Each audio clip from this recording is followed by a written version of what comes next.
On June 5th, 2024, an extraordinary event occurred at Red Rocks Amphitheatre, Colorado. For many of the observers, what they witnessed in the early hours of the fateful morning gave them chills. They returned to their normal lives with one question at the front of their minds. Are we alone in the universe? For Melissa Flores, a former employee at Red Rocks, the peculiar sightings on June 5th weren't surprising. They confirmed to her what she already suspected, that she wasn't losing her mind. And the haunting events she'd experienced for weeks prior to this were as real as they were horrifying. This is Melissa's account of what happened to her, and what she reported to local authorities in the lead-up to that day and in the harrowing days afterward. For Melissa, the question isn't whether are we alone in the universe, but what are the motives of the beings we share it with.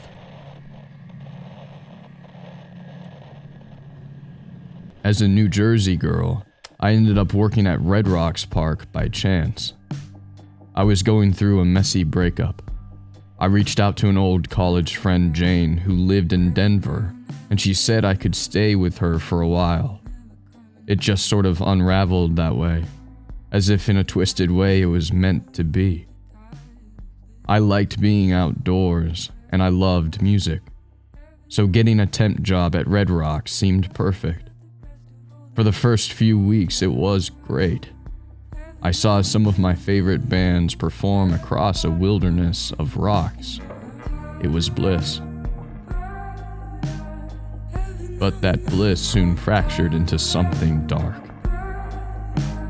At precisely 1 a.m., I was cleaning the stage when I heard my colleague call over to me. Hey, Melissa, are you seeing this too, or have I overdone it on the coffee? I heard the nervous crackle amid his light-hearted tone, and I felt the hair on my arms rise. I knew something was going on. Something involving them. I dared to follow his gaze, and I saw this object floating there in the north of the amphitheater. It was a dark, metallic disc, several 100 feet long. It hovered there, visible to everyone. It wasn't even trying to hide itself. It had these markings on it, at least 3 levels of them. They looked like windows or doors. The sheer magnitude of this was crazy. It was a world within itself. I'll be damned, it's the real McCoy. That's a real-life spaceship. My colleague laughed. Then he rushed off to see if the other employees had seen it. I stood there alone on the stage, rigid and afraid. I watched that aircraft hover there for less than a minute, and it turned at an angle and slowly moved away, fading into the sky until it was no longer traceable. What do you want? I whispered, and I touched the bumpy wound behind my ear. As the employees viewed this as something unusual and crazy, I saw it as something much more than that. I knew this aircraft was there because of me. I knew this because something had been taunting me for weeks. It latched on to me. I knew it wanted something from me, I just didn't know what. It started in May. It'd been a busy night, and as a result, it took longer than usual to get everyone out, sweep up, close up. It must have been about 3 a.m. by the time I was able to drive home, and I was on the scenic route home. The weaved road, surrounded by towering rocks. At this time, it was quiet, and I only passed a few other cars. I'd been working long hours, and the tiredness was getting to me. So I ramped up the radio volume. A Bonnie Tyler song was playing, and I was singing, badly, along to it.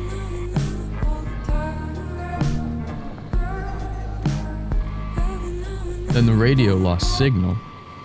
At first, there was a static, but then there was this high-pitched screeching sound coming out of it. It was the worst sound I'd ever heard. The frequency of it felt like a hammer to my head. I tried turning it off, but I don't know if the dial was jammed or... I couldn't get it to stop. I couldn't focus. That sound was so painful, I thought my head was going to explode. I somehow managed to park up without crashing, and I pounded my fists into the radio. And then there was this flash of blinding light that seemed to rain down on me from the sky. It made me blink and lower my head. Then there was darkness. I woke up in my car, my head resting on the steering wheel, some unknown song playing at a normal volume, and the daylight streaking through the windshield. Over the music, I heard this thudding sound, and in my haze, it took me a moment to place it and realize someone was knocking on my window. I lowered it and I saw a ranger there. He asked me what I'd stopped there for, and I came up with an on-the-spot lie about pulling over as my car was making a strange noise. I don't know if he was buying it or not, but he told me to get it checked over by a mechanic, and then he let me go on my way. It was 7 a.m., meaning I had an unexplainable 4-hour gap. I know I didn't fall asleep. There's no chance that could have happened over that noise. Something had happened to me. I knew it. And it was nagging away at the back of my mind, but no matter how much I tried to place it, I couldn't. Having a gap in your sense of time was unnerving. Anything could have happened to me, and I couldn't recall what it would be. That was too much time to just lose like that without any explanation. I tried to just forget about it. If only it had been that easy. That same evening, after I'd caught up on sleep, it was impossible to forget about something like that. I was showering when I felt this sharp pain behind my right ear. It caused me to clench my teeth and grip a hand on the wall. When I turned the water off, the pain disappeared, as if it had never been there at all. I felt the spot behind my ear, and I felt sick when I felt it. There was something there. I felt my finger over it, tracing the spot. It was square-shaped and flat beneath my skin. It wasn't bone. It was an object buried beneath my skin. I could feel it there. I could wiggle it about. There was no incision there. Somehow an alien object was behind my ear, and I didn't know what it was or how it had gotten there. The thought alone of what it could be. It was horrific. Over the next few days, stuff got weirder. Sleep became my worst enemy, as it was during these times that the strange occurrences happened. The following night, after the car incident, I woke up at 3 a.m., a hot, sweaty mess, and the thing behind my ear was vibrating, literally vibrating. When I pressed a finger to it, I felt an electric shock. I flinched my finger away. I sat up and I tried to make sense of it all, my eyes adjusting to the darkness. That's when I saw it. A long, shadowy figure by the wall next to the door. Coin-shaped gaps for eyes. It was as if it was on guard, there to make sure I didn't leave. I watched it, rigid with fear, my heart frantic within my chest. I couldn't keep my eyes off of it. And then I heard this clicking sound. It seemed to echo around the room, but it also seemed to echo inside of my own head, as if it was burrowing inside of it. I tried screaming, but that sound, the vibrations, they muted my own voice. I couldn't scream. I couldn't move. I was frozen there, helpless, as that shadowy figure stared at me through its empty gap eyes. I don't know how long I was trapped like that. I don't know when it ended. I just remember the darkness, one I can't explain. And then suddenly, my phone alarm starts going off. It was 7:30 a.m. And then I heard it. I don't know if it was playing inside of my head or the room. That Bonnie Tyler song. I thought I was going mad. I don't know when I blacked out. I don't know why I was hearing that song as I lay there in bed.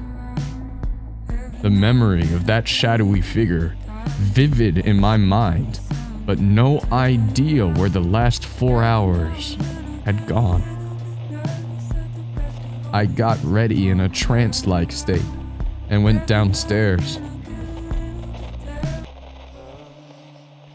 Jane took one look at me, scrunched up her face and said, "Geez, Lisa, you look terrible. Are you okay?" And I told her I was fine. If only my words had been true. I knew that I wasn't fine. Something in me had changed, and I felt it, and my friend felt it too.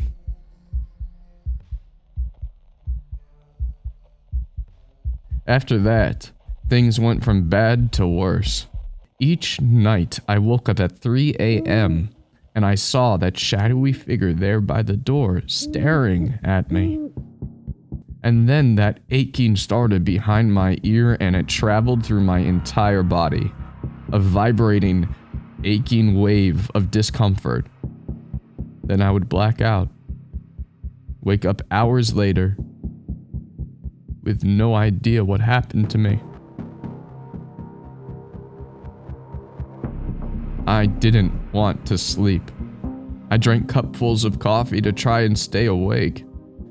This made me skittish and on edge, and the shadows seemed to follow me everywhere.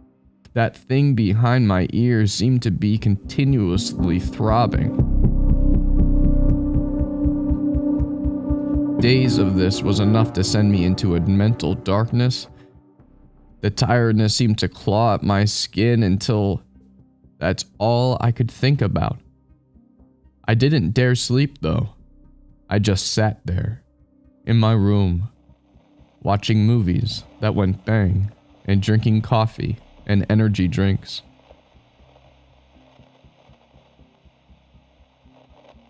This took its toll on me, and regardless of all the caffeine circulating my body, I fell asleep. When I woke up, I wasn't in the bedroom, but I was somewhere else entirely. I saw a flash of silver, heard an unfamiliar clicking, and I saw it in the distance. A shadowy figure. My skin started to itch, and I looked down to see what it was, and that's when everything fell dark. Except for that darn song. It played in my head in multicolor. Wherever I was, dream or reality, that song was there too.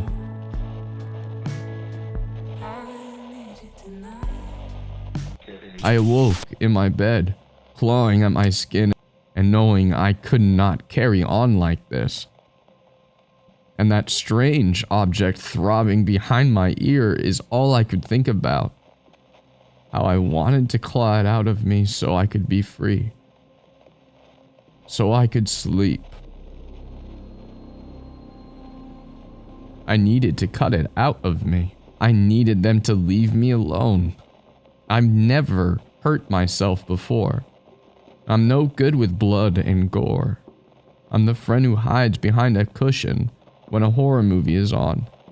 Yet that thing behind my ear, it was too much to bear. I couldn't go to the hospital and tell them about it. I didn't want to end up in some padded room being spied on by government types. I didn't want to become their experiment, too.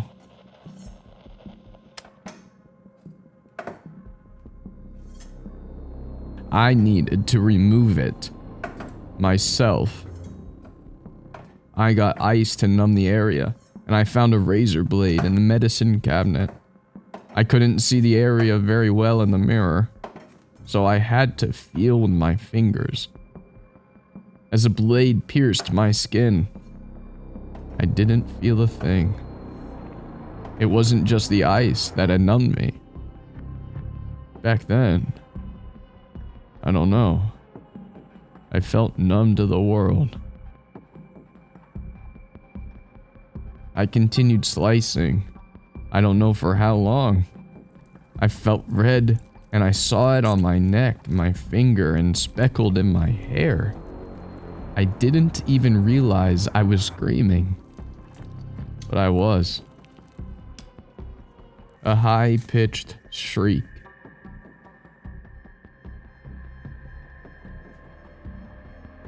Jane barged into the bathroom and saw me there, covered in blood, and I screamed at her, "Get it out. Get it out of me." She said I was inconsolable, and she eventually managed to get me to drop the blade and calm down, and afterward, I explained what had been going on, and I told her about the thing behind my ear, and that I needed to cut it out.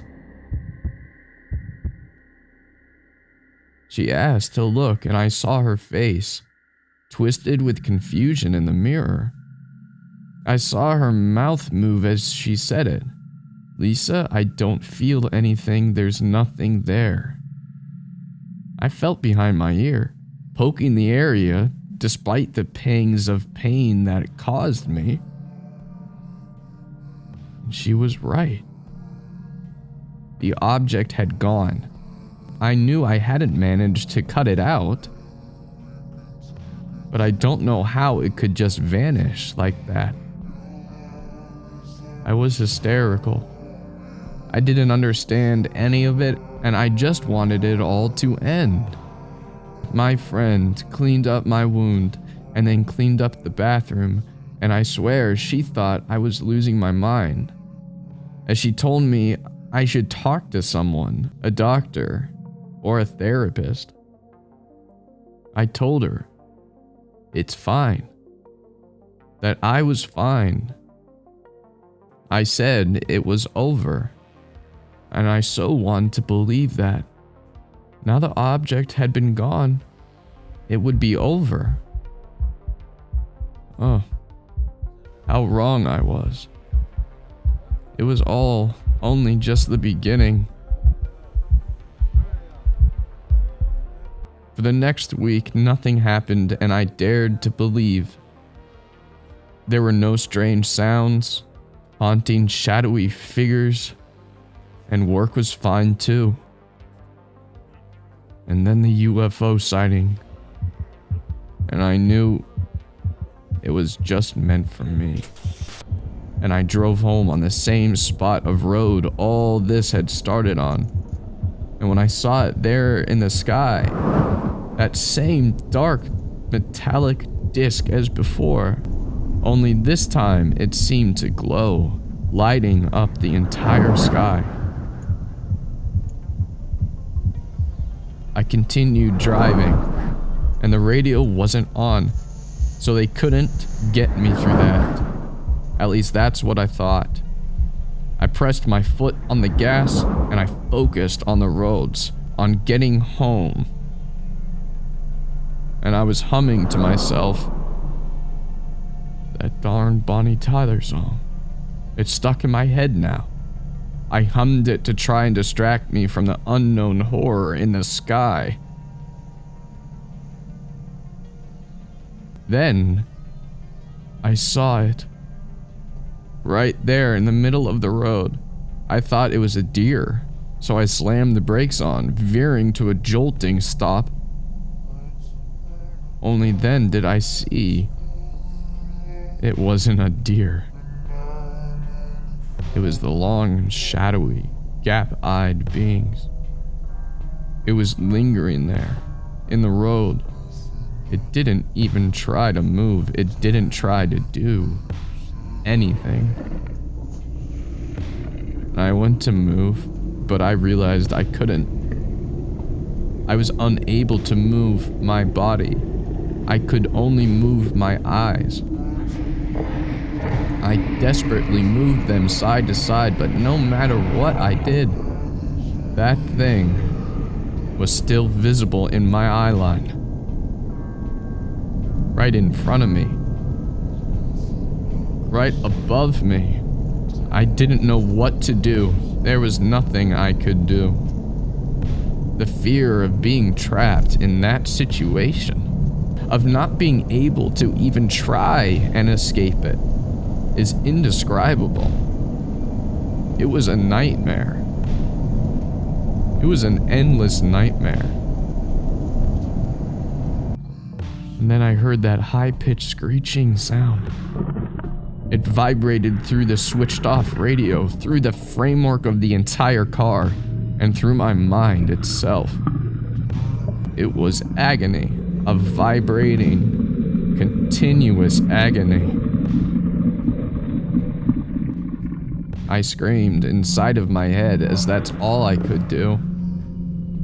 I saw flashing lights, each flash spotlighting the shadowy figure that was still there, watching me through empty eyes from the middle of the road. Then darkness. Not a normal darkness, where some light seeps in from around, but a nothing darkness. Then through this, I felt the prods on my skin, as if it was being scraped with a scalpel. I wiggled my fingers and my toes, but I was fixed in place to something unseen. I heard those sounds, these clicking sounds that turned into a shrill, screeching sound. I silently screamed. That's all I could do. I was trapped there in the darkness, at their mercy. I woke up at 7 a.m., parked at the side of the road, surrounded by red rocks and clear skies. I was still silently screaming. The corners of my eyes felt wet. I dabbed a finger there and saw blood. I wiped my nose and there was more blood. I caught my reflection in the side view mirror, and this time I managed an actual scream. The blood streaked down my face and neck like a rash. I felt this itchiness across my entire body, but I couldn't see any marks. I didn't know what to do but drive home and carry on. Carry on as if everything was normal. And I managed it for about a week. A whole week of living a lie that they'd left me alone. That I could be normal again. And then it started up again. But of course it did. they never truly go away. And now they're back.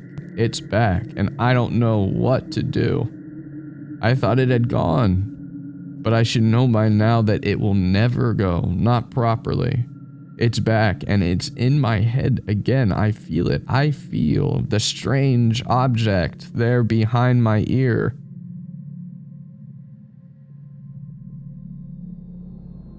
It's back, which means they're back, too. I'm getting out of here. I am going home, but I fear they will follow me. I'm going to try and run, but I can't escape them. It's impossible to escape something that's everywhere and nowhere all at once.